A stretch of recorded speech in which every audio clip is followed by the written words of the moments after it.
There's nothing quite like driving along the California coastline on iconic Highway 1.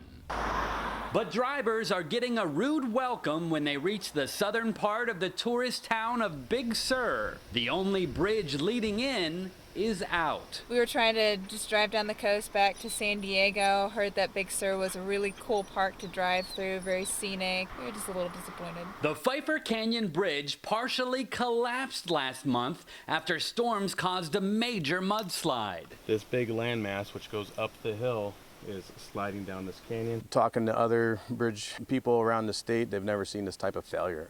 You know, an actual column being displaced a few feet, causing the bridge to fall. That's kind of unheard of. After the crews demolish the bridge, engineers say it'll take at least 9 months to build a new one. The main way to cross the canyon now is in one of these.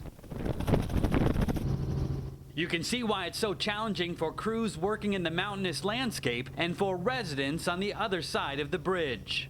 Really desperate, not knowing where their next food supply is coming from. So there's been that, and then there's been the fact that the road is closed and there's about 400 of us stuck in this section. While almost all the hotels, restaurants, and state parks on the south side of the bridge are closed, the Big Sur deli and adjacent tap room remain open. The owner had to lay off employees and makes multiple 6-hour round-trip drives a week to keep the shelves stocked. It's for the locals. You know, in the bad times, you got to try to come through for the people that come through for you all the time. Perhaps the one group taking this all in stride are the 12 monks living in this mountaintop monastery. Despite losing their main income source, visitors staying at their remote retreat. Our fundamental choice is still to be monks, you know, so we didn't come to this life because it was going to be easy.